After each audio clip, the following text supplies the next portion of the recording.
Hello Sycamore, it's time for another story from Quentin Blake's Amazing Animal Stories.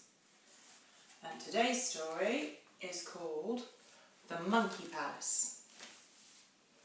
Once upon a time, and a very good time it was, though it was neither in my time, nor in your time, nor in anyone else's time, there was a king who had twin sons and a very big problem. Not the king, nor any of his courtiers, and certainly not the young men themselves, could for the life of them remember which of the two princes had been born first. And that meant that the king didn't know which of them would inherit the throne when he died. One day he assembled all his courtiers and summoned the princes before him. "I have a plan to put an end to this uncertainty," he announced. "Each of you must go out into the world to seek a wife of his choice, and whichever one of you brings home to me the daughter-in-law who presents me with the more precious and more wonderful gift shall be heir to the throne." The twins loved each other very much, but that didn't prevent them wanting to be king. So they bowed to their father and rushed off to make their preparations. There they are.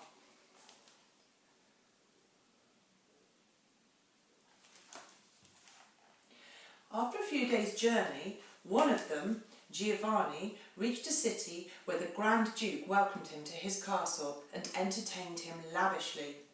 As soon as Giovanni was introduced to the Grand Duke's daughter, he knew that she was the one he wanted to marry, and fervently hoped that she owned something precious and wonderful that she could present to his father. Knowing that she loved him in return, he explained his problem frankly to her, and she promised to do what she could. With the Grand Duke's blessing, the young people became engaged and soon set off back to the royal palace.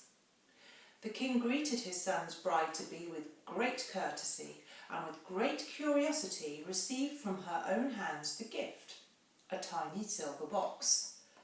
"It is a beautifully ornamented box," he said, examining it, "and I should dearly like to open it. But in fairness to your twin, Giovanni, I must put it aside until we see what Antonio's bride-to-be brings with her." Giovanni bowed respectfully, but inside he was burning to settle the matter. Meanwhile, Antonio had yet to find his bride. He had chosen to travel along the lanes and byways, and one evening found himself struggling along an overgrown path in a dense forest. There he is, a little bit lost. Suddenly, the path came upon a beautiful green lawn with fountains and terraces and grand flights of steps. Towering over all this was the most magnificent marble palace, glowing like gold in the evening sun. Antonio dismounted his horse and climbed the broad steps which led up to the huge central doorway. He knocked, and to his amazement, a monkey wearing a splendid footman's uniform of velvet and lace opened the door. Here's a picture of this beautiful palace he's come across. The monkey footman bowed solemnly and beckoned him into the vast hall, while two other liveried monkey attendants slipped out to tend to his horse. Without saying a word, the monkey footman led him up the carpeted staircase and along the gallery, where other monkey attendants, sitting on the marble balustrade, bowed courteously to him. Strange. He was then ushered into an elegant bedroom that smelled of clean linen and fresh herbs, where three monkey servants in long aprons undressed him, bathed him, perfumed him, and dressed him in a fine set of new clothes. The monkey footman then escorted him to the great banqueting hall, where under the blaze of hundreds of candles, the courtier monkeys had already taken their places. Everyone rose as he entered and waited for him to be seated. There's a picture of him getting dressed.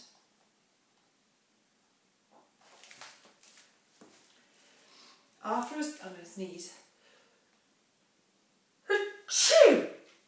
Excuse me. After a silent meal of exquisite and unknown delicacies, the most dignified courtier monkeys led him back to his bedroom, and he suddenly found himself alone. Antonio was deeply puzzled, but not afraid. How could he be frightened of such gentle, attentive creatures, he reasoned to himself. The long journey and the strange excitement of the day had made him so tired that he fell asleep as soon as his head touched the pillow. In a dream he heard a soft voice call, "Antonio," and then again, "Antonio." Gradually he realised that he wasn't dreaming, the voice was real. "Why have you come here, Antonio?" asked the voice. He sat upright in bed, peering into the dark corners of the room.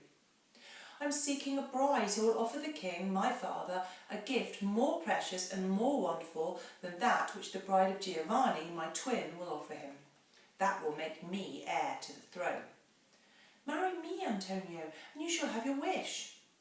Antonio cleared his throat and said, with some difficulty, "If you consent to be my bride, I shall certainly marry you." "All you have to do is write to tell your father," said the voice. As soon as he could, the next morning, he wrote to tell his father that he had found his bride-to-be and that they would be returning with the gift shortly. And there's the letter he's written to his father. An agile monkey messenger was waiting at hand to receive the letter and bounded off with it across the lawn and into the forest. The king was overjoyed to hear the good news from his son, and although he was rather taken aback by the appearance of the messenger, still, he was a generous man and commanded that the monkey be treated as an honoured guest. There we go, reading the letter there. The following night, Antonio was woken by the same soft voice, asking him if he changed his mind. When he earnestly declared that he hadn't, the voice told him to write to his father again. This was repeated every night for a month, and much as the king welcomed news of his son, the monkey messengers were becoming something of a problem. He knew they meant well, but they couldn't sit still for a minute. They scampered behind the court ladies, mimicking their elegant gestures, and played with the court musicians' musical instruments, and they perched in the plumes of the gentlemen's hats, making them look ridiculous. At last, the soft voice in the dark said, "Antonio, tomorrow we shall set off for your father's palace." The next morning he found a golden carriage waiting at the foot of the steps, with a monkey coachman and 2 monkey attendants perched on the back, and inside, seated on red velvet cushions and dressed like a princess, was a little monkey.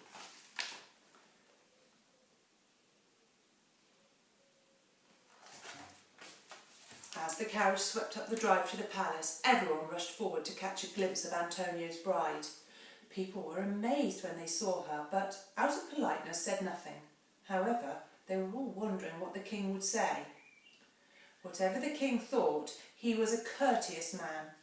"My son has chosen his bride," he said, "and it is my honour to welcome her to our palace." The little monkey curtsied to the king and held out a tiny silver box, much like her sister-in-law's, in her little wizened paw. The king received it graciously and announced that the 2 boxes would be opened the next day, the day of the double wedding. An enormous crowd had gathered in the courtyard as the news of Antonio and his monkey bride had spread to the far corners of the kingdom overnight. A great gasp of admiration went up as Antonio and his bride made their way across to the council hall. The monkey messengers crouched on windowsills, perched on gutters hanging from torch brackets, flung ribbons over them as they passed, and then, wonder of wonders, dropped softly to the ground behind them and changed into people.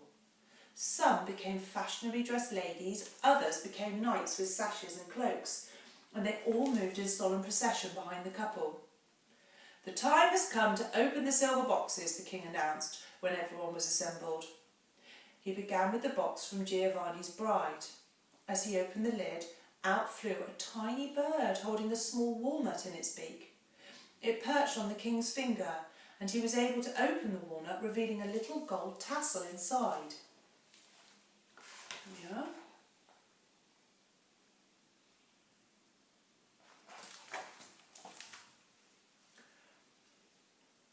Everyone marvelled at this. "Truly a precious and wonderful gift, my dear," said the king to his daughter-in-law. Then he opened the other box. It too contained a tiny bird, this one holding a lizard in its beak, and in the lizard's mouth there was a hazelnut. When the king opened the hazelnut, he found a small square of delicate lace. Two court ladies gently unfolded the lace and revealed a beautifully worked tablecloth, large enough to cover the long table that was to be used for the wedding banquet. Poor Giovanni and his bride looked quite downcast, as the king was just about to proclaim Antonio as his heir, but Antonio's wife asked permission to speak.